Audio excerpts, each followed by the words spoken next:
Riparte l'anno pastorale con l'impronta del convegno diocesano. Il vescovo ha sottolineato l'importanza di proseguire il cammino intrapreso in modo comunitario e fraterno. La fede non va difesa ma annunciata, la sfida della biblista Rosanna Virgili. Moneglia ha accolto il sacerdote con il sorriso. Don Stefano Giupponi ha fatto il suo ingresso nelle 4 parrocchie della città.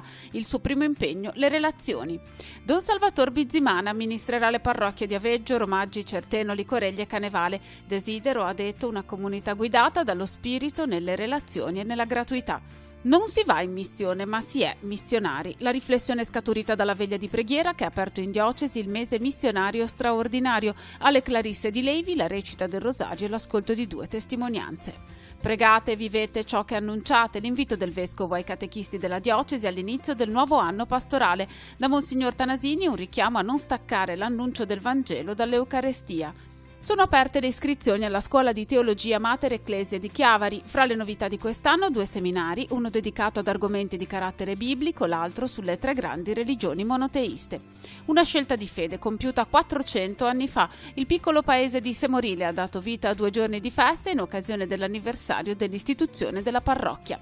Il Sacro Cuore di Gesù ci parla dell'amore di Dio, lo spunto di riflessione del vescovo nella festa celebrata a Ferrada di Moconesi, l'invito ad aprirsi e a riparare le offese ricevute. 2 dipinti sono venuti alla luce restaurando altre 2 opere custodite nella chiesa di San Michele di Pagana. I lavori sono stati sostenuti da molti parrocchiani.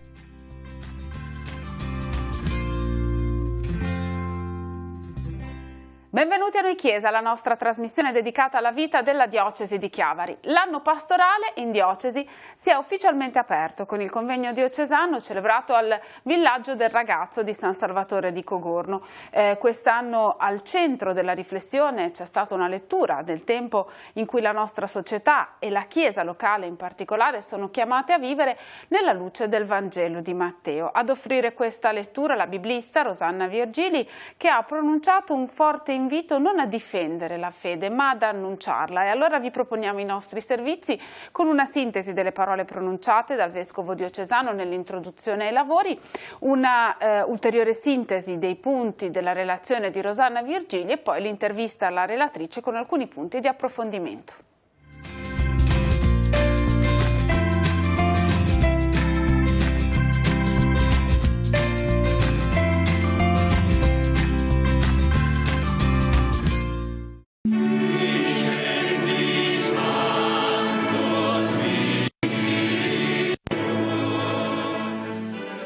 Per la Chiesa particolare di Chiavari il convegno diocesano è un momento di ripartenza comunitario nel segno della continuità con il cammino intrapreso e con lo sguardo rivolto ad un nuovo anno pastorale.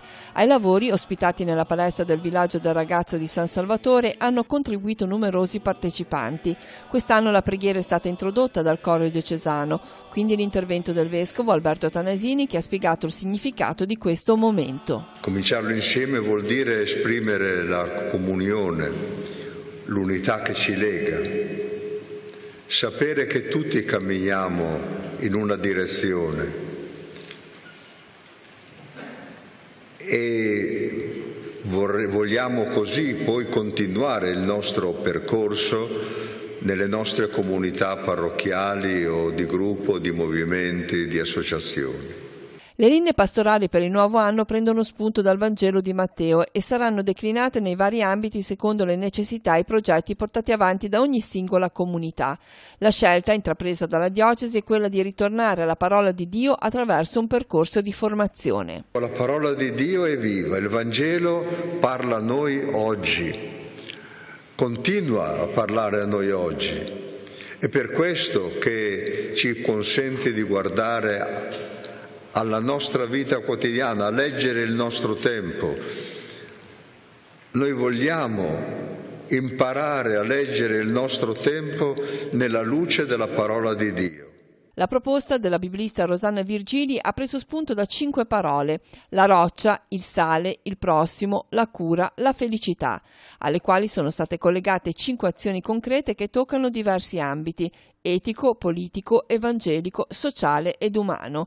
Il tutto in continuità con il lavoro sinodale svolto in diocesi e sfociato in alcune linee guida alle quali si sta dando attuazione. Questo rinnovato impegno a attuare il nostro cammino diocesano, quello delle linee pastorali, non dimentichiamolo. Evitare l'esteriorità della fede, piuttosto fondare la propria vita su giustizia, misericordia e fedeltà. È la prima sfida lanciata da Rosanna Virgili ai partecipanti al convegno 2019. È la roccia alla quale la Chiesa deve saldarsi di fronte alla crescente fragilità fisica ed etica delle sue comunità. La prima parola, roccia appunto, invita a cercare l'autenticità della fede e a non essere ipocriti, a gettare le maschere. Di qui il legame con la seconda parola, essere sale nella società contemporanea, cioè, dice la Virgili, conoscere a fondo il tema della fede per dare sapore, valore e senso all'esperienza umana. Occorre passare del tempo a meditare e a riflettere sulla parola, perché, aggiunge la biblista, il cristianesimo non può più continuare a vivere di rendita. La terza parola, prossimo, lancia una sfida enorme, amare il nemico, una scelta impossibile, quasi contro natura, spiega Rosanna Virgili. Eppure riflette, amare l'altro, il diverso, lo sconosciuto, è il mistero del cristiano e la vocazione della Chiesa di oggi. Quarta parola, la cura. Facendo riferimento al Vangelo di Matteo, che nella genealogia di Gesù inserisce 4 donne, la Virgili sottolinea 2 temi: l'importanza della donna nella Chiesa e l'importanza oggi di uomini e donne capaci di prendersi cura dei propri figli e delle proprie famiglie. La biblista esorta a guardare alla figura di San Giuseppe e al suo prendersi cura di Gesù da padre adottivo.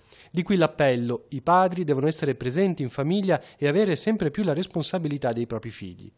Infine, la quinta parola, felicità, che scaturisce dalla pagina delle Beatitudini, forse la più bella del mondo, dichiara Rosanna Virgili, spiegando che in quel testo c'è il sogno dell'umanità.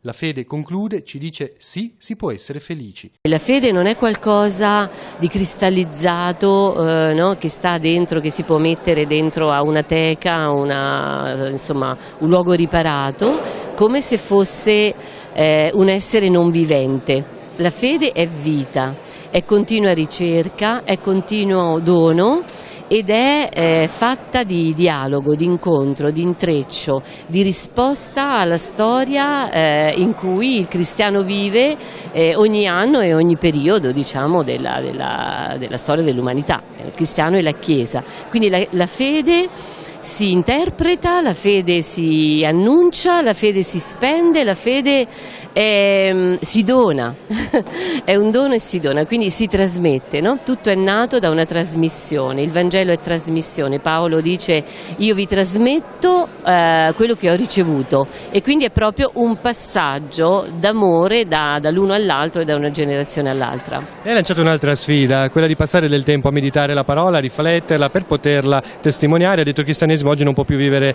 di rendita, in questo ci sta tutto, anche la formazione dei laici e così via. È una bella sfida però. È una bella sfida, però credo che sia tra quelle cose che siano assolutamente non opzionali. Cioè davvero il cristianesimo addirittura proprio rischia di non avere più eredi, nel senso che chi dirà la sua parola se non la conosce. E per quanto riguarda il mondo cattolico c'è anche un fatto, diciamo, legato al passato, cioè il fatto che i laici non siano stati considerati, diciamo, come dire, anche responsabili, no? Di una preparazione, di una conoscenza anche più approfondita dei Vangeli, del Nuovo Testamento, della Bibbia, della parola di Dio. E questo ha portato appunto ad un vuoto, no, in effetti, per quanto riguarda la parola di Dio. Ora questo diventa però una grandissima povertà, perché questo vuoto rende incapaci i laici anche di capire più la fede che hanno, no? Che come dire, sono nati, hanno ricevuto i sacramenti in questa fede, ma non la conoscono più, e quindi assolutamente bisogna fare delle scelte, prendere delle decisioni e sapere che davvero la parola è vita. E scherzava con i seminaristi dicendo che dovrebbero studiare oggi le materie come la matematica, la biologia e così via. Ecco, in questo quanto è importante oggi che il cristiano si sappia aprire al mondo, quindi confrontarsi anche con aspetti nuovi. Assolutamente, è essenziale, cioè il cristiano, e quindi io dico i seminaristi perché i seminaristi poi sono, no? Annunciano la parola, cioè la liturgia della parola nella messa, oltre alla liturgia e prima della liturgia eucaristica. E i seminaristi devono oggi davvero, come dire, rimettere in gioco la teologia, e rimettere in gioco la teologia significa come dire, dialogare con la cultura contemporanea. La cultura contemporanea sta costruendo una nuova civiltà e soprattutto appunto le materie, quelle materie diciamo, no, come citavo prima, la matematica, la fisica quantistica, la fisica post-einsteiniana. È una fisica che parla tantissimo la teologia, a mio avviso, ma non ci sono i teologi, cioè i teologi conoscono la teologia classica, diciamo così, ma non conoscono invece la fisica più, la scienza della fisica. E lei sa benissimo quanto la fisica sia stata legata alla filosofia e quindi anche alla teologia, no? Nel mondo classico, eccetera, e poi anche durante il tempo della scolastica. Quindi davvero io credo che oggi, sono convinta di questo, che si potrà sviluppare davvero un altro periodo teologico importante, significativo per la nostra civiltà futura, proprio dentro, attraverso il rapporto tra le scienze, no? Come la matematica, la fisica, la biologia e le biotecnologie, perché oggi parliamo di questo, che modificano il nostro corpo. Noi siamo, cioè noi cristiani, concludo, siamo gli unici, diciamo, no? È l'unica religione, la nostra, in cui Dio si incarna. Allora, tutto quello che riguarda oggi, no? La trasformazione del corpo, le modifiche che avvengono nel nostro corpo, la robotica, eccetera, riguardano anche l'incarnazione, no? I nostri figli un giorno potranno dire: ma Gesù in quale corpo si è incarnato? Noi, i teologi, debbono rimettersi proprio di fronte a questo linguaggio, diciamo che è il linguaggio delle scienze contemporanee. Un'ultima domanda, rispetto a quello che ha detto, secondo lei Matteo che cosa direbbe oggi al cristiano che è in politica e fa politica? Oggi è una situazione particolare, ma la roccia del Vangelo a volte sembra perdersi un po' in tanti discorsi. Assolutamente. Allora, Matteo direbbe, prima di tutto, appunto, richiamerebbe alla lealtà, una lealtà che significa una lealtà nei confronti del popolo che essi rappresentano, i nostri politici, e fedeltà, giustizia e misericordia penso che debbano essere proprio ciò che ispira, diciamo, debba ispirare i nostri politici. La giustizia significa prima di tutto, no? La concezione della giustizia è come quella di Don Milani, no? Don Milani diceva: non si possono fare parti uguali tra disuguali. Allora insomma il governo, gli uomini politici debbono aiutare chi ha delle e quindi devono rimettere in gioco, promuovere azioni di inclusione sociale, e questa è la giustizia. La giustizia è che tutti possano avere la dignità di essere cittadini, esseri umani, padri e madri, e felici anche, perché anche la felicità, no, è uno scopo naturalmente della buona politica. Proseguono nella nostra diocesi gli avvicendamenti dei sacerdoti alla guida delle comunità parrocchiali. Sabato pomeriggio alle 15 le parrocchie di San Paolo in Pila a Sestri Levante e di Santa Margherita di Fossa Lupara accoglieranno Don Massimiliano Pendola, il nuovo parroco, che sarà accompagnato dal vescovo. Alle 14:45 l'accoglienza al di fuori della chiesa di San Paolo in Pila, e poi alle 15 l'inizio della Santa Messa. Domenica 6 ottobre alle 10 Don Massimiliano celebrerà la Santa Messa e incontrerà la comunità Santa Margherita di Fossa Lupara. Ma facciamo un passo indietro per mostrarvi le immagini e le interviste che abbiamo realizzato a Moneglia in occasione dell'ingresso di Don Stefano Giupponi, che ha iniziato il suo servizio in 4 comunità parrocchiali del comune di Moneglia, e poi andremo in Val Fontana Buona, dove è iniziato il mandato pastorale di Don Salvatore Bizimana in 5 comunità parrocchiali. L'ingresso è avvenuto a Certeno, li vediamo.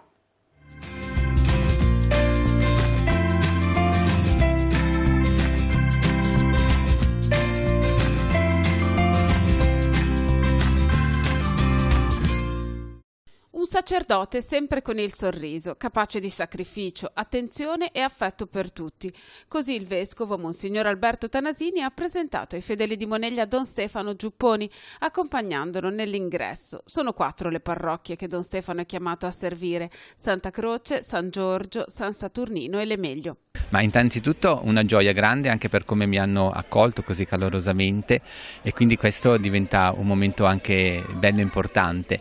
E poi anche perché ho parlato dell'amicizia, no? Il Vangelo oggi ci parla dell'amicizia, e quindi ho detto che sarebbe bello costruire insieme questa amicizia con questa nuova comunità, ma comunque una grande gioia, ecco, nel cuore. Il vescovo ha sottolineato il fatto che tu sei un prete sempre col sorriso. Sì, è vero, sempre col sorriso, e ha aggiunto anche che a volte non nascondo dietro questo sorriso qualche problema, qualche pensiero. Sì, è una mia dote quella del sorriso, non so, ce l'ho.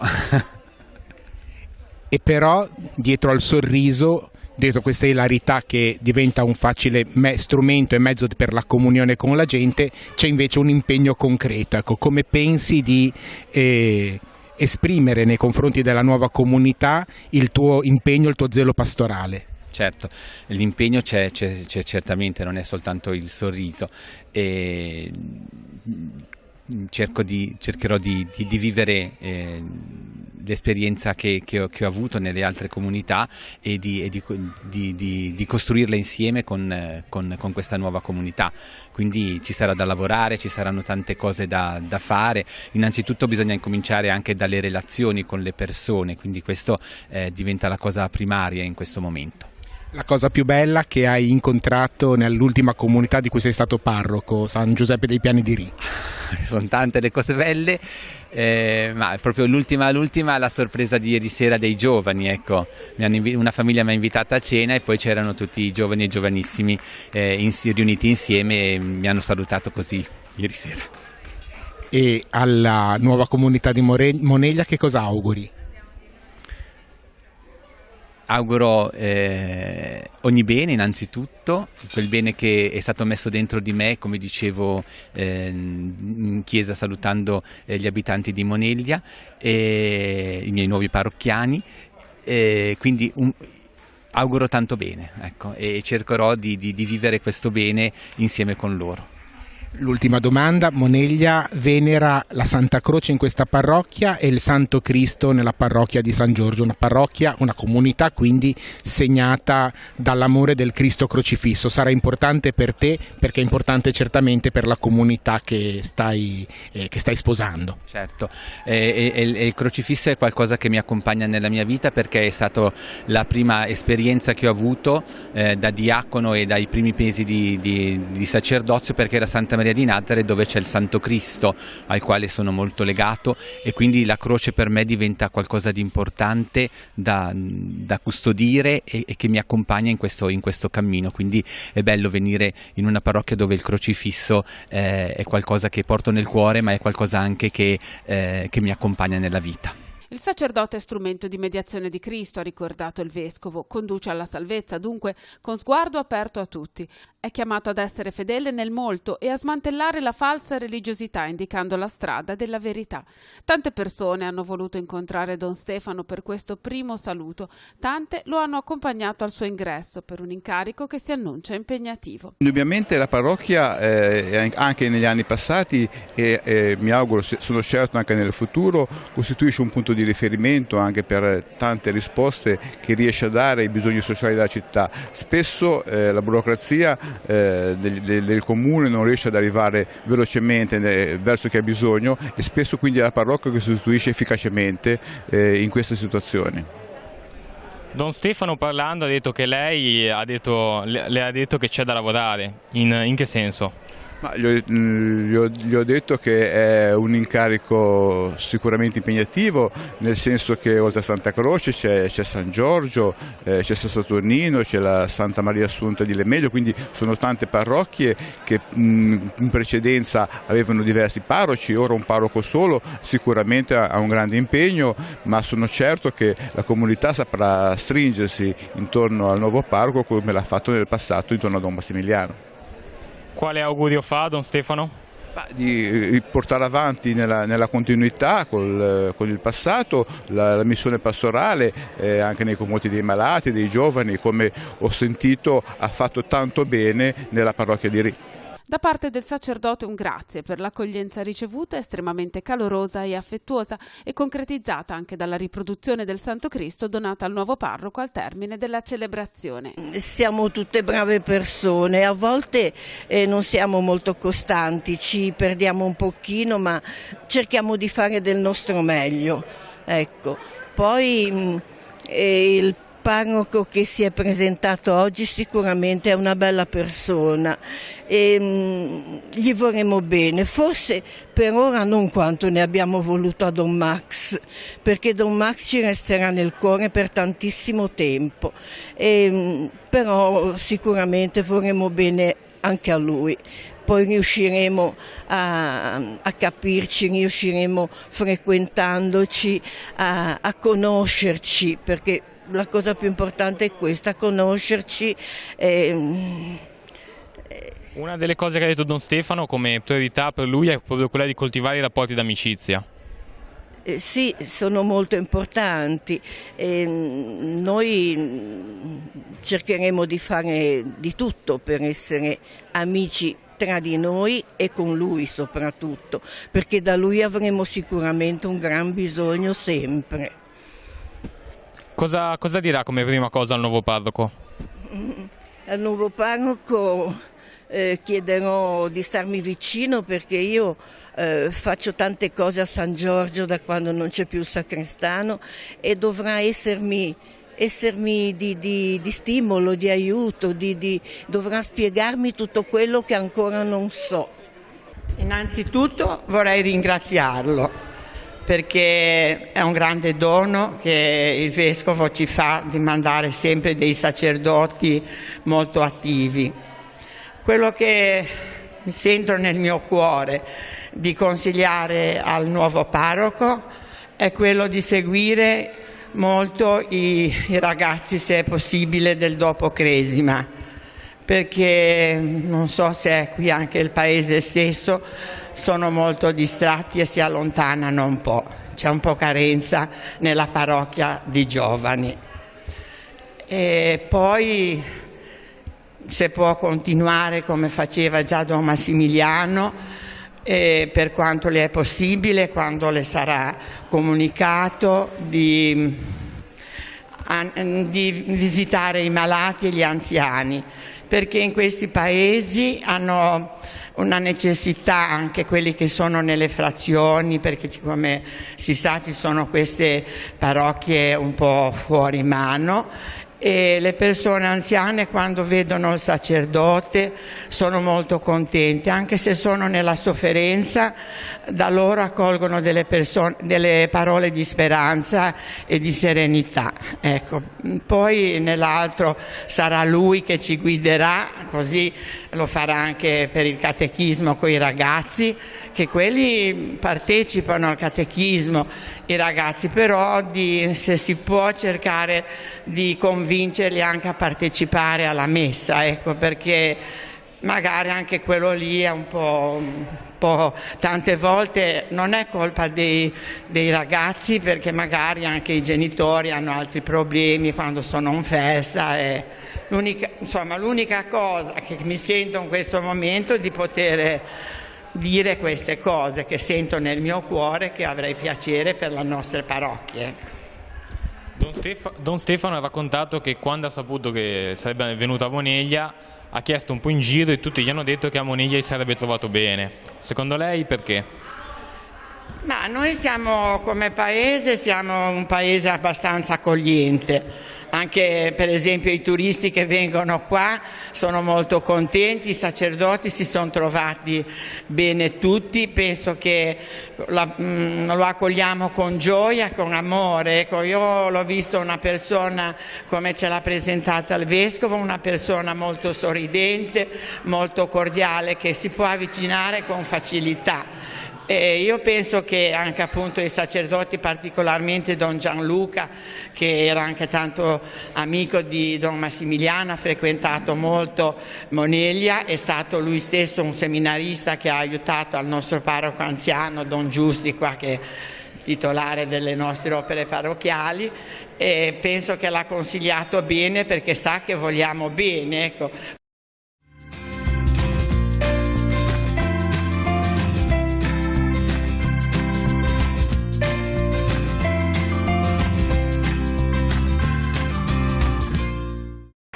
Un abbraccio corale con vecchi e nuovi parrocchiani, sacerdoti confratelli, amministratori locali. Don Salvatore Bizimana, 49enne, sacerdote di origini burundesi, è stato accolto così nella parrocchia di Santa Maria Assunta a Certenoli. Ad accompagnarlo il vescovo Alberto Tanasini, che ha evidenziato le caratteristiche del sacerdote, capace di intessere relazioni forti. È capace di dialogo, di incontro, di occuparsi della gente, di intessere relazioni con loro, che mi sembra sia proprio quello che voi desiderate, e non mancherà di esercitare questa sua capacità nell'ufficio di parroco. Una necessità sottolineata anche da Don Bizimana nel suo primo intervento pubblico. Desidero che ci lasciamo guidare dallo spirito nelle relazioni umane e nella gratuità. Io sinceramente mi aspetto le cose belle, nel senso che sono comunità che sono davvero tanti, ma innanzitutto perché aspettavano un pastore davvero in mezzo a loro, e quindi ho visto anche nella presenza di questa celebrazione tanta voglia, tanto desiderio, l'accoglienza è stata calorosa, quindi mi aspetto un cammino di fede, un cammino davvero delle persone mature nella comunità che prendono l'incarico oggi di essere pastore e guida. Durante il suo discorso di presentazione alle nuove comunità ha detto di lasciarsi guidare dalle relazioni e dalla gratuità. Sì, perché io ci tengo tanto. La qualità delle relazioni tra le persone, quando sono persone credenti, è molto importante, perché è l'umanità che fa sì che siamo davvero bravi cristiani, come diceva Don Bosco, bravi cristiani e bravi civili, come si dice, e quindi le relazioni, cioè la gratuità anche, perché a volte noi oggi come oggi c'è niente di gratuità, tutti pensano agli interessi, e quindi vorrei che queste comunità ci sia uno spazio alle qualità delle relazioni, alla gratuità nel servizio, e soprattutto che siano comunità guidate dallo Spirito, dalla parola di Dio, nelle celebrazioni dell'Eucaristia. Anche il Vescovo ha sottolineato la sua capacità di intessere relazioni e amicizie con molta facilità, e qui c'erano presenti comunque molte persone provenienti da Santa Margherita, che è la parrocchia che lascia dopo 4 anni. Sì, io sono particolarmente una persona, faccio meno fatica a fare dei rapporti, delle amicizie, quindi ecco, su questo mi sembra che mi ha aiutato tanto a fare il prete, a fare anche responsabile della pastoria giovanile nelle parrocchie di Santa Margherita, quindi per me avere un amico è difficile che un amico ti rifiuta un servizio, ti rifiuta un qualcosa che lo chiede, quindi prima amici e poi camminiamo insieme avendo anche l'aiuto del Signore nella sua parola, nei sacramenti e soprattutto nei buoni rapporti. La realtà delle comunità che si appresta a servire è comunque molto diversa da quella di Santa Margherita. Cosa le ha detto Don Marco quando le ha presentato un pochino la situazione? Sono comunità diverse, ma nello stesso tempo direi che sono anche simili, nel senso che la Chiesa è una.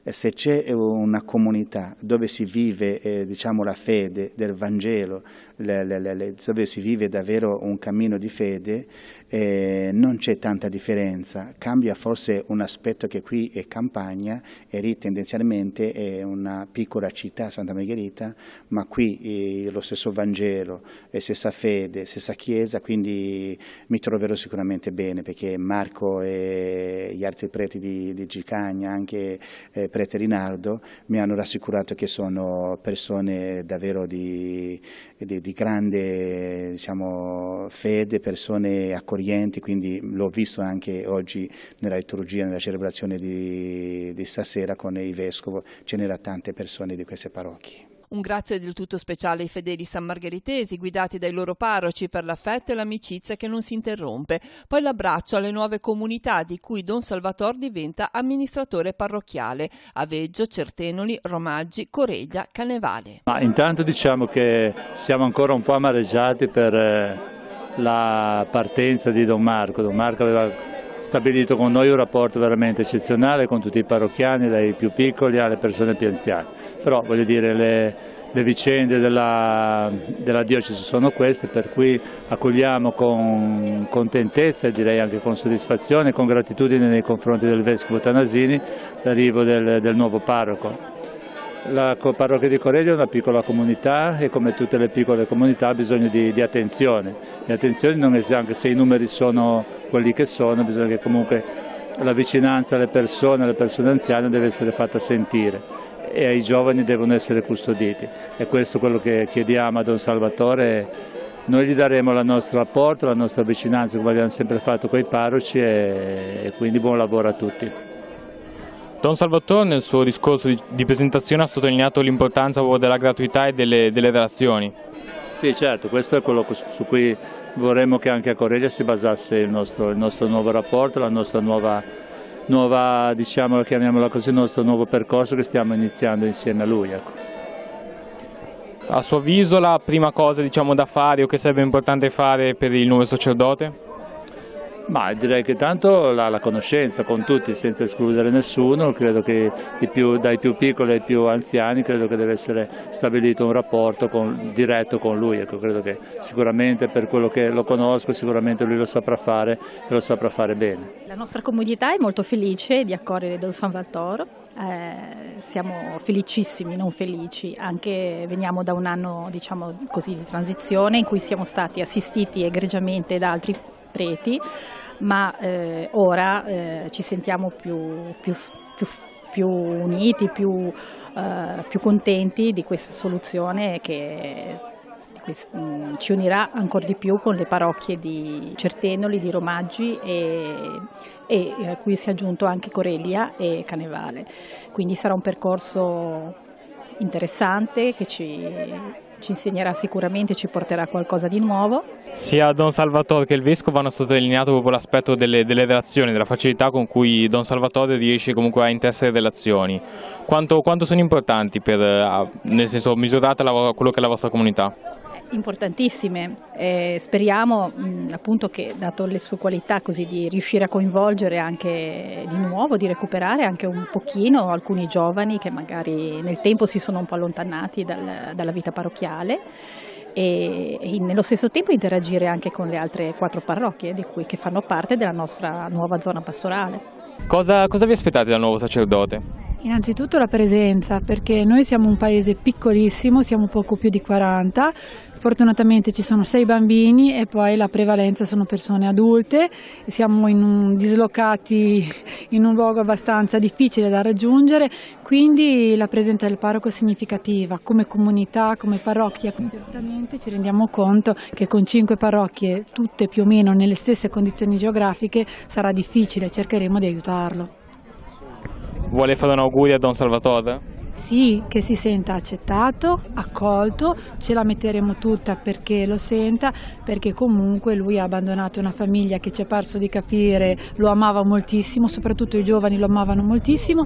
Speriamo che anche qui trovi tanti giovani che non vedono l'ora di trovare una guida, un parroco che li possa aiutare a crescere. Questo io lo dico da mamma ma anche da sorella. Che tipo di comunità siete a Certenoli? Siamo una comunità abbastanza unita e pratichiamo abbastanza la Chiesa, in chiesa. E io faccio parte del gruppo delle pulizie di tenere pulita la Chiesa, siamo 6 donne che facciamo questo lavoro qua. E sono contenta che adesso ci hanno mandato un parroco stabile, e anche comunque chi c'era stato prete Rinaldo ci ha indirizzato bene, ci ha dato una buona compagnia, buon prete. Quanto è importante il servizio dei parrocchiani nelle piccole parrocchie in cui magari i preti devono dividersi tra più comunità? È giusto che ci siano dei gruppi sia uomini che donne che aiutino, perché la Chiesa poi in fondo è della comunità. Il prete, il parroco serve per celebrare messe, un aiuto per tante altre cose, però l'arredo, le pulizie e tutte queste cose qua ce le dobbiamo mantenere noi donne, oppure gli uomini certe altre cose. Si cerca di collaborare perché ci tiene io ci tengo alla mia parrocchia, perché ci sono nata e mi sono sposata, penso che ormai la mia vita sta nella mia parrocchia e sono contenta di essere in questa parrocchia qua, e ci tengo veramente tanto. Adesso sono contenta che sia venuto Don Salvatore, e spero che anche con lui che si vada bene, perché da vederlo così in un attimino mi sembra una persona molto disponibile. Cosa vi aspettate dal nuovo sacerdote? Ma da Don Salvatore ci aspettiamo un parroco molto attento alle nostre comunità e una particolare attenzione ai giovani, che sono il futuro delle nostre comunità, e alle persone anziane e ai malati. Com'è la vostra comunità parrocchiale? Che tipo di comunità è? La nostra comunità di Canevale è una comunità molto giovanile e con una particolare attenzione alle feste patronali, in particolare quella di San Giacomo di Canevale, la prima domenica d'agosto. Ci impegniamo particolarmente durante l'anno, anche durante le festività natalizie, con la realizzazione dei presepi, e siamo un gruppo molto affiatato e ci crediamo e cerchiamo di andare avanti nella serietà. Vuoi fare un augurio a Don Salvatore? Sì, auguro a Don Salvatore tanta pazienza, tanta voglia di andare avanti con noi, e gli auguro veramente un buon lavoro. Con il 1° ottobre si è aperto ufficialmente per la Chiesa universale il mese missionario straordinario indetto da Papa Francesco. Nella nostra diocesi l'invito è stato raccolto con una veglia di preghiera che si è tenuta al monastero delle sorelle Clarisse di Levi. Il vescovo Monsignor Alberto Tanasini ha preso parte all'evento, lo ha presieduto. È stata l'occasione per ascoltare 2 testimonianze, una della suora Rosmignana, suor Pierantonia Colombo, e una di Paolo Viacava dell'operazione Mato Grosso. Vediamo.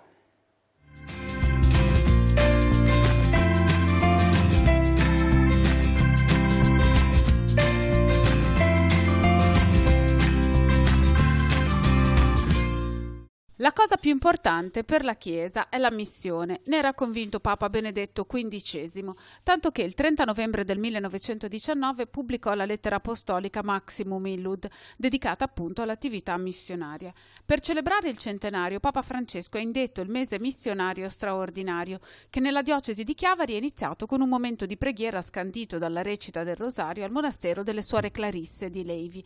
2 le testimonianze che hanno aperto e concluso la serata, quella della suora Rosmignana Pierantonia Colombo, che ha descritto la sua esperienza missionaria in Colombia e in Italia, e quella di Paolo Viacava, che con la famiglia da 7 anni vive in missione in Perù. Le testimonianze sono state scelte tenendo presenti i 2 santi patroni delle missioni, che sono Santa Teresa di Lisieux, Santa Teresa di Gesù Bambino, che è stata proclamata patrona delle missioni senza uscire dal suo convento, quindi con un cuore missionario, un cuore attento, e poi Francesco Saverio, che è stato un grande apostolo che ha annunciato il Vangelo soprattutto nelle regioni più lontane dell'Asia. Al centro dei loro racconti la consapevolezza del fatto che la missione non si sceglie, ma alla missione si è chiamati. La missione è un invio che nasce da un'urgenza interiore di dare un senso alla propria vita, però Dio parla nel cuore delle urgenze, nel cuore di chi si sente un po', a volte anche tormentato, un po' dalla ricerca del senso della vita, ed ecco che in questa ricerca interiore Dio coglie questo desiderio di radicalità, di essenzialità e ti offre la cosa più bella, cioè che la tua vita sia donata a qualcuno, come è stata la vita di Gesù. Io credo che oggi come oggi c'è un grande desiderio di senso nella vita e l'unico modo che noi abbiamo per scoprire il senso della vita è quello di fare della nostra vita un dono. Questo è quello che ci hanno insegnato tanti missionari, ma questo è quello che ci insegna il Vangelo. Quell'andate che Gesù dice ai suoi prima di ascendere al cielo è proprio questa urgenza: fai della tua vita un dono, donala, e credo che sia un po' il cuore dell'esperienza cristiana e il cuore del Vangelo. Nel corso della serata Paolo Viacava ha raccontato l'esperienza dei primi 7 anni di vita in Perù con la moglie Eleonora e i loro 4 figli. Ci occupiamo della parte logistica delle missioni che abbiamo in Perù, che sono una 70, e quindi amministrazione, gestione in generale, burocrazia, problemi, tutto quello che è un poco più... diciamo che siamo lì per permettere agli altri, alle altre missioni, di riuscire a fare il loro lavoro con i poveri, con le opere, con quello che devono fare. Com'è la situazione a Lima? Ma Lima è una città difficile, pochi ricchi, molto ricchi, e tanti poveri, tantissimi poveri, tanta gente che viene giù dalle montagne, dalla Sierra, in cerca di fortuna, in cerca di una speranza che su nelle montagne non trovano più, perché non gli basta più seminare, raccogliere, hanno bisogno di qualcos'altro, hanno bisogno che i figli studino. Quindi questo da una parte è buono, dall'altra praticamente mezzo Perù è giù a Lima. E quindi si crea tutta una situazione di sovraffollamento, situazioni molto precarie, così. Come mai avete scelto di andare?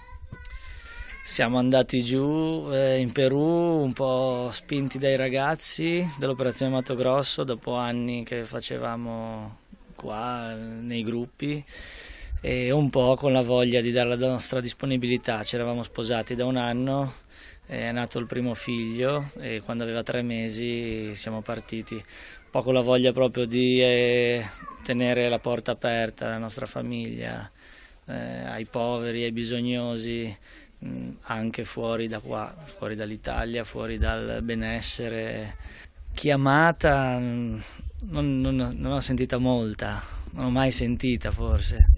Sono più attratto dall'Italia, cioè dalla chiamata del mondo, della mia testa che mi dice: guarda che qua puoi avere una vita sicura, guarda che qua puoi avere il tuo lavoro, i tuoi soldi, la tua casa. Però questa è una voce che soffoca il cuore, è la voce sicuramente non di Dio, ma è la voce di una vita sicura che non mi mette alla ricerca. Ecco, l'essere giù oggi per me in questo mondo nel 2020 è per proprio ritrovare questo Dio che ho perso io per primo.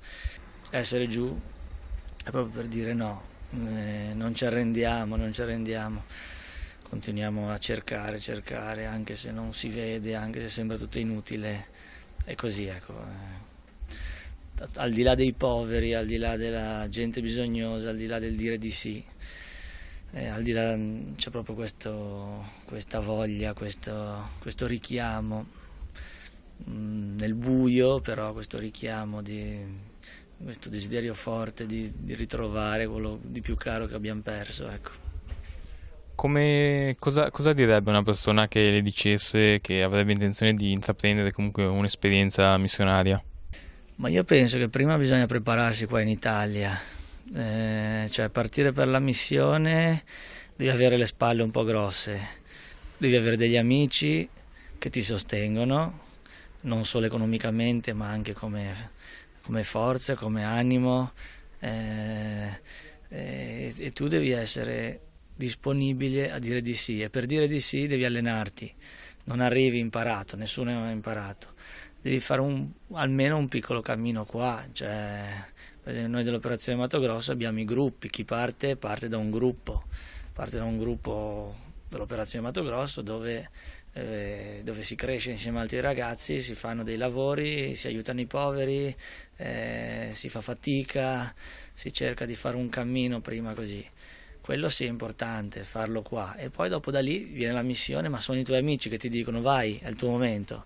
Non sei quasi tu, non sei tu che vuoi andare in missione, allora vai perché ti svegli al mattino. Sono gli amici che ti spingono, vai, noi ci siamo, e lì riesci davvero a dare tutto. Suor Pierantonia Colombo per un breve periodo di tempo ha vissuto in Colombia e ora vive da diversi anni a Chiavari. Quello che mi era piaciuto tantissimo era, uscendo con la mia consorella, andare in questi villaggi sperduti, lontani, dove la chiesa era proprio vuota, senza infissi, solo l'altare, così a visitare queste persone sparse nella montagna e invitarle alla preghiera del pomeriggio. E lì leggevamo il Vangelo, una volta, 2 volte, 3 volte, e nel frattempo loro stessi commentavano. Era un Vangelo di cuore ed era un Vangelo molto personale delle loro vicende.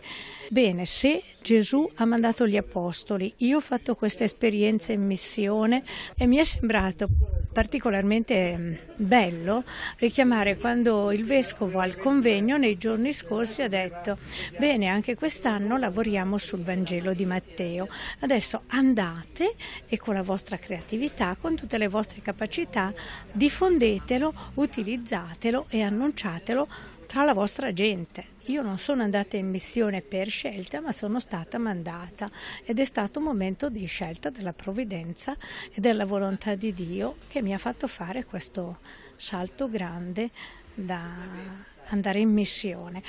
Però la volontà di Dio la faccio qui adesso, no? E mi viene in mente come il nostro Vescovo ha di nuovo mandato, così oggi noi siamo mandati nel nostro piccolo e diventa questa la missione, una delle tante missioni di annuncio, di stare in mezzo alla gente, intra gentes, quindi non più ad gentes, ma intra gentes, qui in mezzo alle persone che mi sono vicine nella mia attività, nella mia missione di ogni giorno. La missionarietà quindi si esprime più nell'essere dei missionari che andare in missione, ossia più una disposizione d'animo? Sono l'uno e l'altro, perché la Chiesa da sempre ha mandato i suoi missionari e noi apparteniamo a questa grande storia che è secolare, che parte da Gesù e che continua oggi. È una cosa che ti lascia senza fiato appartenere a una grande storia di questo genere. Non sei il birillo oppure non so, l'uno che per conto suo fa una cosa, se la inventa, ma è uno che appartiene a qualcosa di grande. Ora facciamo un passo indietro e torniamo all'inizio dell'anno pastorale alla consegna del mandato ai catechisti della nostra diocesi, un'occasione speciale per poter riconfermare quello che è il significato dell'annuncio del Vangelo ai più piccoli. Monsignor Alberto Tanasini, nel ricevere i catechisti della nostra diocesi nella cattedrale di Nostra Signora dell'Orto, ha infatti pronunciato un invito forte a pregare e a vivere concretamente nell'esistenza quotidiana il Vangelo che viene annunciato appunto con le parole e con la relazione con i ragazzi. Vediamo.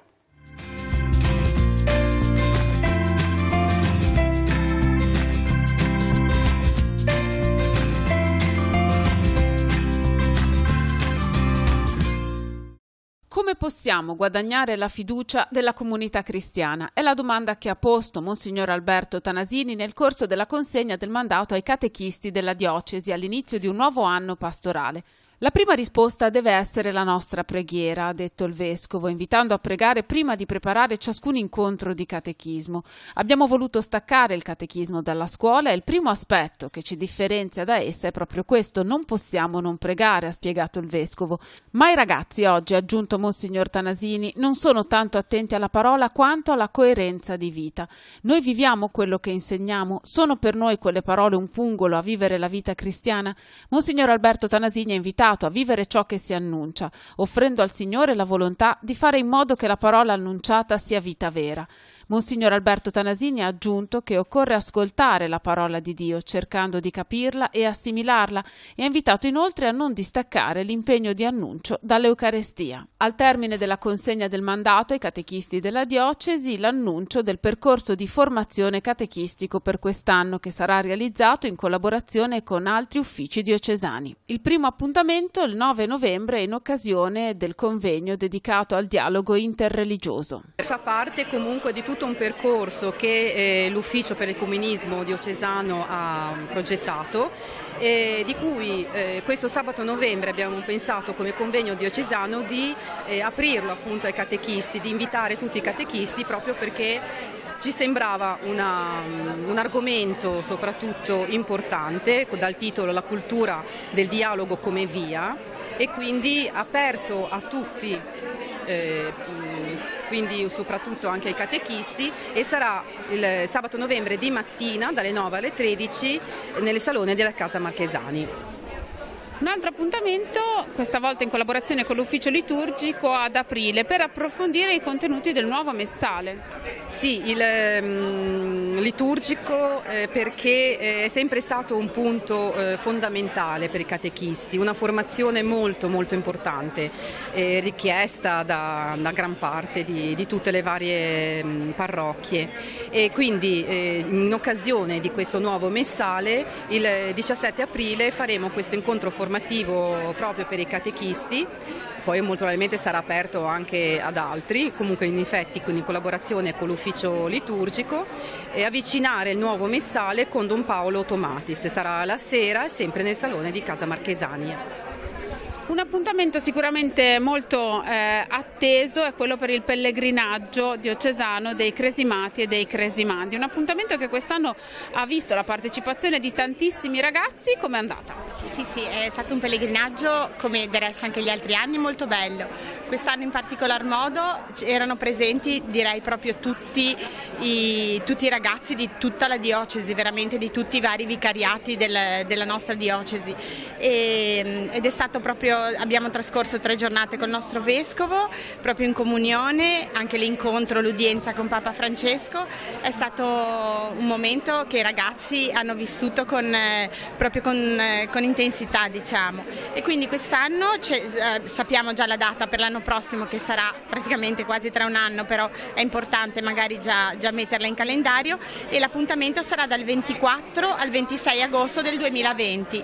Anche questo è un appuntamento a cui tutta la nostra diocesi tiene tantissimo, perché ritiene proprio che, come promessa di fede che i ragazzi fanno l'anno che ricevono la cresima, è importante anche la testimonianza di un pellegrinaggio proprio a Roma, ecco, dal Papa, l'incontro col Papa.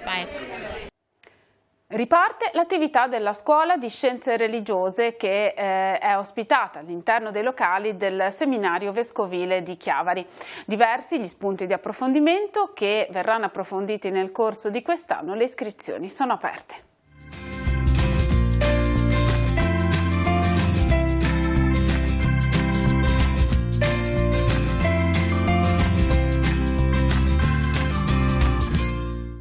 Ricominciano le attività della Scuola di Teologia della Diocesi di Chiavari. Che momento è questo? Che significato ha questo percorso formativo? Ma il percorso è quello che vuole dare una formazione di base a chi desidera approfondire la propria fede, non soltanto per sé ma anche in vista di una missione, quindi un catechista oppure qualcuno che faccia attività di pastorale, i candidati al diaconato permanente, quindi una formazione per sé ma anche in funzione di un annuncio. Quali caratteristiche avrà il corso di formazione quest'anno?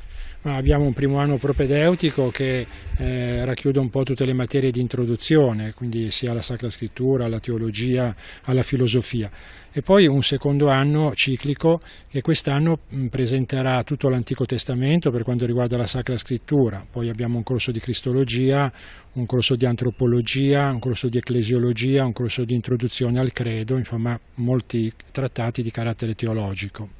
Ci saranno anche dei momenti di seminario con argomenti ben specifici.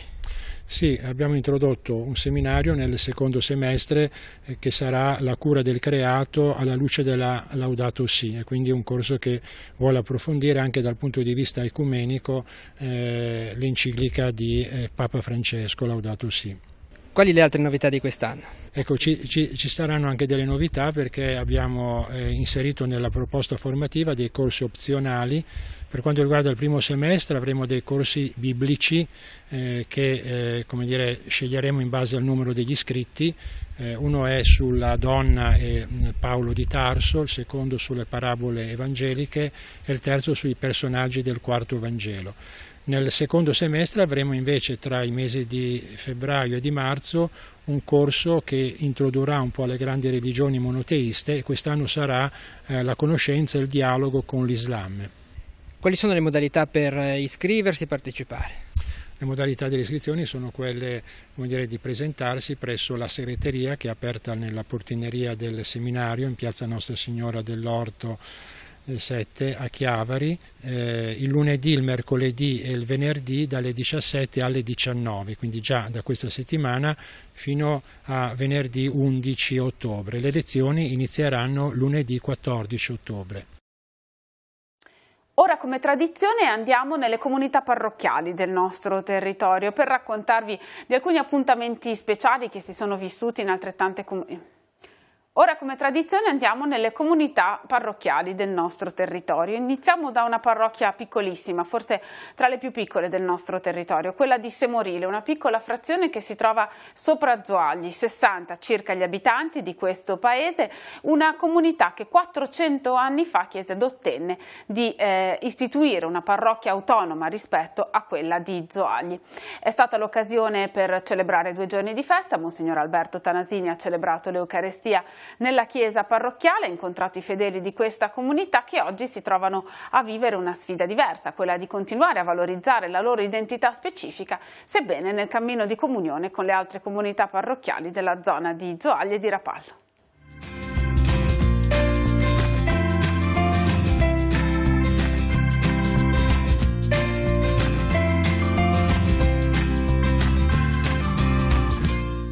Ha 400 anni, ma li porta benissimo la comunità di San Giovanni Battista a Semorile, perché la sua esistenza autonoma, iniziata nel 1619 con l'istituzione della parrocchia che si staccò da quella di Zoagli, è la dimostrazione del fatto che le peculiarità di un luogo non vengono meno se si cammina in comunione con chi si ha vicino. Il paese, che vive arroccato sulla collina a picco sul mare, è bellissimo e ha potuto godere in questi ultimi anni di un'accurata riqualificazione. Ma questo non sarebbe nulla se a renderlo vivo non ci fosse la comunità, piccola nei numeri, 60 abitanti, ma grande nella fede. Se andiamo a vedere gli anni 700-800, qui c'erano 400 persone, adesso sono una sessantina. Però la presenza alla messa è di circa un terzo. Al sabato sera abbiamo un'unica celebrazione, ma non è solo una questione di presenza, è proprio una partecipazione che io sento attiva da parte della gente. E anche questo preparare questo evento, un po' in famiglia, però da parte di tutti c'è stato il desiderio di renderlo, pur nella semplicità, una cosa importante, perché sono 400 anni che la chiesa di la parrocchia è parrocchia autonoma, prima era legata a Zoagli. Questo non toglie che noi siamo sempre in amicizia con Zoagli, partecipiamo, i ragazzi vanno a catechismo giù, partecipiamo a cose insieme, però è giusto che quest'anno avessimo valorizzato questo evento, che è un evento che ci fa anche dire un grazie a chi ci ha preceduto e ha permesso questo evento, perché nel 1618, un anno prima dell'anno che ricordiamo, persone del luogo, erano un centinaio, poco più, molto semplici, sono andate a Genova, sono andate a parlare alla Repubblica di Genova, sono andate a parlare al Vescovo e hanno espresso questo desiderio, pur mantenendo il loro legame con Zoagli, essendo qui un po' però in mezzo ai bosco e avendo questa chiesa che era un po' un oratorio, hanno espresso il desiderio di sentire un po' una comunità loro. E il Vescovo probabilmente, che mi pare era De Marini, Monsignor De Marini, ha accolto questo il loro desiderio e ha costituito appunto il 28 settembre 1619 è stata istituita la parrocchia di Semorile con la sua autonomia e che va avanti appunto da 400 anni. Io vorrei cogliere questa occasione per dire una cosa, intanto ringraziare il Vescovo che nonostante i suoi numerosi impegni è voluto essere presente a questo evento così straordinario. Io lo chiamo meraviglioso, qualcuno dice che esagera, ma secondo me è un qualcosa di bello perché è una comunità che ricorda chi ci ha lasciato ma anche il patrimonio che ci hanno lasciato di fede e di storia. Quindi ringraziare il Vescovo, ringraziare tutti quelli che mi stanno aiutando e mi hanno aiutato a realizzare questo evento, ma anche chi ci ha preceduto che è in cielo, sia i parroci che sono in cielo, sia le persone che hanno voluto questa autonomia, l'hanno portata avanti nei secoli e soprattutto hanno coltivato con amore questa realtà. E naturalmente aggiungo un ringraziamento ai parroci ancora viventi che sono con noi e che anche loro hanno contribuito diciamo a questo giorno meraviglioso, come lo chiamo io, che è frutto della paziente lavoro di tanta gente e direi soprattutto del generoso lavoro di tanta gente. Ecco perché la sento come una grande festa. Ecco, questa è la dimostrazione di quello che in diocesi si dice da tanto tempo, cioè che il lavoro in comunione con le altre parrocchie nulla leva alla specificità dei singoli luoghi. Sì, certo, il lavoro in comunione è un lavoro importante nell'ambito ad esempio di Zoali, unita all'ambito di Rapallo e così via, poi a livello diocesano. Credo che sia sempre un modo per dire siamo una grande famiglia dove ognuno porta anche il suo contributo. Semorile porta quello che può portare una parrocchia di 60-70 abitanti, ma lo porta con un grande senso di partecipazione e di desiderio di essere parte integrante di questa grande famiglia e anche e soprattutto di portare avanti la fede in una realtà piccola, però secondo me una realtà che non vuole né essere isolata, anzi appunto apprendersi come dicevamo prima, ma nello stesso tempo le sue caratteristiche e la sua peculiarità. La parrocchia venne istituita il 28 settembre del 1619 e in occasione del 400° anniversario Monsignor Tanasini ha celebrato l'Eucarestia mettendo in luce il desiderio che spinse gli abitanti del paese a chiederne l'istituzione. Fu una scelta di fede, ha detto il Vescovo, e questo significa oggi chiedersi se questa scelta è ancora al centro dell'essere comunità. Tutti i sabati c'è la messa, veniamo alle 7 a messa, più o meno ci siamo quasi sempre, cerchiamo di portare avanti questa cosa. Proprio una comunità, insomma. Sì, una comunità. Facciamo 2 festicciole all'anno, San Giovanni Battista e la Madonna del Carmelo e cerchiamo di andare avanti così. È una parrocchia che è sempre stata una famiglia. E abbiamo avuto una serie di cose dove tutti intervenivano. Noi non riuscivamo a avere una strada. I semorinesi si sono presi con 80 giornate e hanno fatto la strada partendo da Semorile perché a Zoali non volevano darci il terreno. Quindi immagina lei ha fatto questo lavoro qui. Poi quando è venuta la strada, quel pezzo fatto, che era quel bosco che vede di fronte, era finito. Poi a un certo momento mancava l'acqua e allora abbiamo deciso di fare l'acquedotto.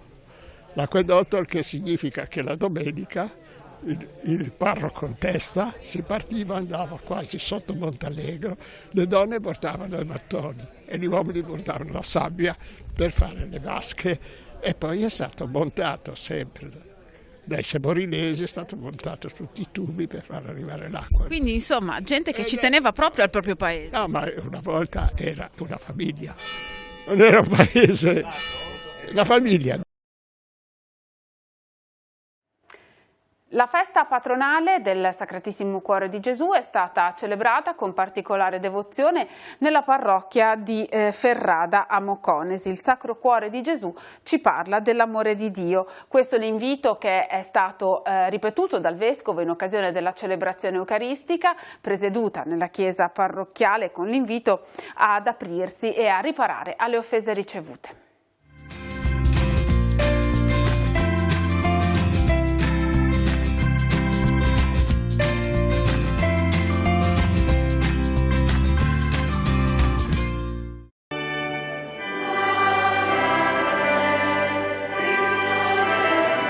La parrocchia di Ferrada di Moconesi ha una duplice intitolazione, a Santa Margherita e al Sacro Cuore di Gesù. Entrambe le ricorrenze sono state celebrate insieme al pastore della diocesi, che ha potuto apprezzare la fede e l'impegno dei fedeli sia nella preparazione e animazione della festa, sia nel contribuire al mantenimento dell'edificio sacro per il quale nel luglio scorso sono state benedette le nuove vetrate.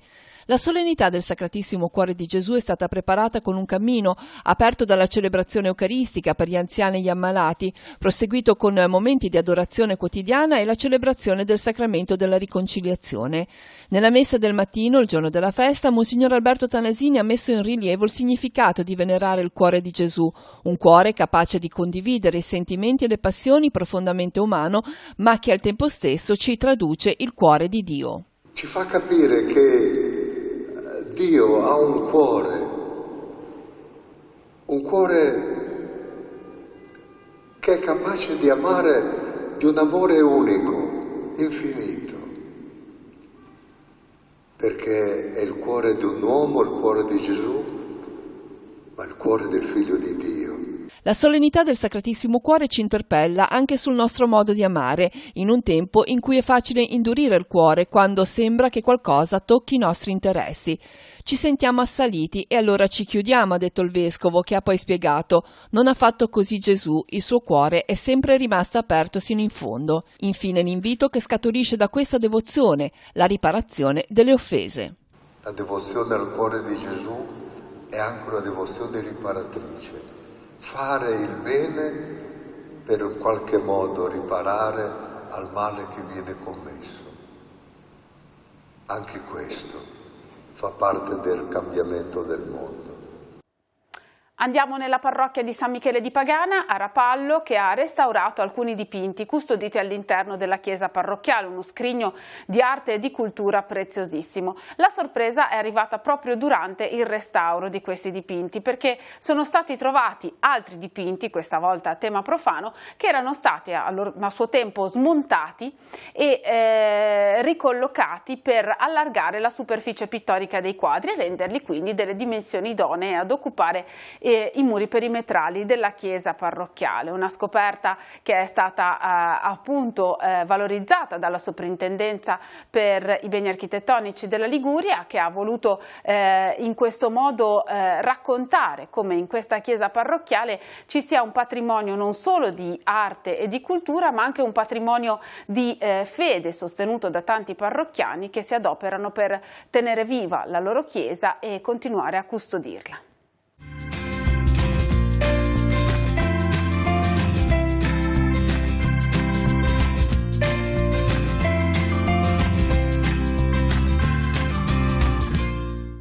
Il restauro di due dipinti, Cristo alla colonna e San Pietro il Gallo, ha permesso di scoprire altri due quadri che erano stati tagliati e aggiunti per ingrandire la superficie e inserirli nel contesto delle grandi pareti della chiesa parrocchiale di San Michele di Pagana, uno scrigno di tesori che non smette di sorprendere.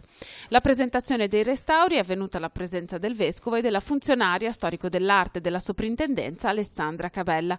In totale sono state eliminate 16 aggiunte ai dipinti originali. Sono arrivati un po' prima di fine aprile nel nostro laboratorio ed è stato un tour de force per poterli presentare oggi, perché da allora a adesso praticamente abbiamo lavorato ininterrottamente, compreso il giorno di Ferragosto, anche perché è stata un'estate molto calda e umida, per cui ci sono anche dei tempi tecnici di asciugatura dei vari materiali, bisogna proprio avere rispetto del materiale, per cui siamo riusciti ad arrivare in tempo per questa data. Materialmente cosa avete fatto? Materialmente praticamente sono arrivati a noi che erano molto più grandi, nel senso che sono stati riportati alle dimensioni originali.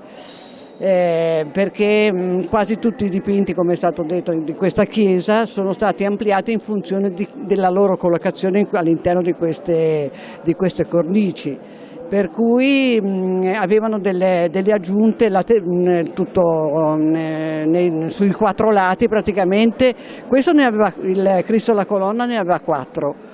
Mentre invece il Cristo il Gallo ne aveva ben 12, oltre alle sue 4 originali che abbiamo mantenuto attorno per dare più spazio, diciamo, alla composizione, per non comprimerla, e poi anche perché era la stesura originale. E invece si è tolto tutto il resto praticamente, e da questi frammenti aggiunti sono uscite fuori delle opere a loro volta complete, per cui è stata una doppia soddisfazione praticamente. Quindi sostanzialmente nel riportare le dimensioni originarie a queste opere avete scovato altre opere? Sì, altre opere, esatto, poi, che poi andranno restaurate anche loro a loro volta, perché è un peccato lasciarle in un cassetto perché andrebbero perso come, per cui sono uscite fuori altre 2 opere di senso compiuto, praticamente compositivamente complete. Ed è facile restaurare queste opere che erano state scomposte a suo tempo? Sì, abbastanza, perché si ricompongono, andrà fatto un lavoro un po' minuzioso, perché ci sarà ancora una fase di pulitura ulteriore, perché poi erano anche coperte, oltre che diciamo dalle ridipinture, da stucco, da varie, per cui andrà fatto un restauro vero e proprio anche cioè è stata fatta la pulitura, ma c'è ancora tutte delle fasi molto, molto importanti da fare su questi dipinti, e la reintegrazione per rendere unitario il tessuto pittorico, diciamo, ecco. È una cosa che accade frequentemente? No, non è per nulla frequente, e mi è capitato pochissimo, ed è una cosa che noi tutti facendo questo lavoro ci auguriamo. Quindi di avere questi doni che ex novo capitano. Questa è una nascita, insomma, no? La Chiesa ha vinto, tra virgolette, 2 magnifiche opere d'arte, una a soggetto mitologico e una invece a soggetto ancora da studiare. Non verranno certamente collocate in chiesa, si studierà insieme al parroco e alla parrocchia, ai parrocchiani, al consiglio, un luogo il più idoneo per poterle godere pubblicamente. E anche in questo caso ci sarà bisogno di un ulteriore lavoro di restauro, che immaginiamo non sarà semplice. Assolutamente sì, perché queste opere erano state tagliate e adattate proprio come un patchwork, una sorta di puzzle, e quindi erano messe a testa in su, a testa in giù, e quindi le restauratrici, che veramente Giustina Adreveno, Maria Rosa Sambuceti, con grandissima perizia le hanno recuperate, le hanno riassemblate e le hanno poi come dire, intonate, e quindi abbiamo recuperato da tanti frammenti, da tanti pezzetti. Evidentemente a qualcuno qua piaceva giocare, no? Con il Lego, con le figurine da bambini, e quindi comunque abbiamo vinto davvero 2 opere d'arte straordinarie. Il restauro ha permesso di restituire alla fruizione i 2 dipinti che ora saranno ricollocati nella chiesa parrocchiale. È una chiesa che ha delle opere d'arte di assoluta eccellenza e rilevanza, e soprattutto è una chiesa dove c'è anche un'eccellenza di cuore. Cioè le persone che effettivamente si rendono conto della preziosità di questo luogo della fede, di questo tempio che anche di fede parla attraverso le opere d'arte, e da questo nasce evidentemente il bisogno e la gioia di fare qualcosa. Quindi ci sono tanti parrocchiani che vogliono aiutare la loro chiesa, e spero che continuino a farlo, e quindi aumentando sempre di più la possibilità di migliorare questi spazi, restaurando le nostre opere d'arte che non ci appartengono ma ci rappresentano, ci identificano. Questi quadri siamo noi stessi, siamo quelli che sono passati prima di noi e quelli che verranno, quindi transitano nelle nostre mani, e io trovo sia meraviglioso, ognuno come anello di una catena, cercare ognuno per la sua parte di fare qualcosa. Quindi il parroco come grande amministratore di questa parrocchia, Vittorio Mizzi, che è questo parrocchiano eccezionale che da 20 anni cura i rapporti con la soprintendenza, con il mondo del restauro e lo studio di queste opere, i professionisti del restauro e poi il nostro ufficio. Noi ci siamo sempre, e veramente posso dire che a San Michele di Pagana io ogni volta che vengo mi porto via una gioia. Queste opere è stato possibile datarle e attribuirle nel contesto del restauro? Non conosciamo un nome e un cognome, non è emersa nessuna cifra, nessuna datazione, nessuna firma. Non ci sono ancora documenti d'archivio che ci dicano un nome e un cognome, ma forse non ce n'è neanche bisogno. Ecco. Sono comunque delle opere che appartengono a una bellissima mano, magari un domani scopriremo, ma ora come ora godiamocele comunque. Non è scontato per una parrocchia riuscire a restaurare opere di questo pregio. Come ci siete riusciti? Ma con l'affetto verso questa parrocchia di molti parrocchiani. C'è un attaccamento particolare, ci sono state anche delle istituzioni che ci hanno sostenuto nel passato, dall'amministrazione locale o dalla Compagnia di San Paolo che ci ha aiutato per i restauri del Maragliano, però non ho mai avuto difficoltà a trovare anche non parrocchiani, gente che era affezionata alla Chiesa, che la conosceva e desiderava dare un suo apporto. Finora in questi anni non ho avuto difficoltà e infatti tutte le tele della chiesa, della parte dove ci troviamo in questo momento, sono state restaurate, quindi possono pensarci le prossime generazioni. Abbiamo altre opere nell'oratorio che meritano un restauro, ma queste, le principali, ci penserà qualcun altro. La Chiesa di per sé necessita però di altri interventi dal punto di vista strutturale? Sì, la Chiesa necessita di interventi importanti dal punto di vista strutturale, ci sono infiltrazioni d'acqua, terrazzi che perdono, eccetera. Abbiamo un progetto che sarà nostra cura portare avanti nei prossimi tempi, un progetto importante per il quale chiederemo degli aiuti più pesanti sicuramente, ma con la confidenza di riuscire, confidiamo di riuscire a superare anche questo intervento. In molte comunità del nostro territorio viene celebrata la solennità di Nostra Signora del Rosario. Sabato 5 ottobre iniziamo da... Sono molte le comunità del nostro territorio che celebrano la festa di Nostra Signora del Rosario. Iniziamo da Trigoso, dalla comunità parrocchiale di Santa Sabina, dove sabato 5 ottobre alle 20:30 la recita del Rosario sarà seguita dalla messa celebrata da Padre Lino Tagliani. Domenica mattina le Sante Messe alle 7 e alle 9. Alle 11 la solenne celebrazione presieduta dal Vescovo, che si concluderà con la recita della supplica alla Madonna. Alle 17 il Vespro, presieduto da Don Simone Binelli, parroco di San Michele Arcangelo in Farnocchia. Seguirà la processione che sarà coronata dall'omelia pronunciata sul sagrato della chiesa parrocchiale. Lunedì 7 ottobre alle 20:30 la recita del Rosario e la messa per tutti i benefattori. La Madonna del Rosario sarà celebrata anche nella parrocchia di San Siro a Santa Margherita Ligure, sabato alle 17:40 il Rosario e la celebrazione della messa. Domenica mattina le Sante Messe alle 8 e alle 10:30. Alle 18 la Santa Messa sarà presieduta da Don Matteo Prettico. Seguirà la processione per le vie del quartiere. In occasione della festa della Madonna del Rosario, lunedì 7 ottobre alle 11 il Vescovo celebrerà la Santa Messa al Santuario della Madonna del Rosario a Favale di Malvaro. A Certenoli, inoltre, quest'anno si ricorda il terzo centenario dall'istituzione della Confraternita di Nostra Signora del Rosario.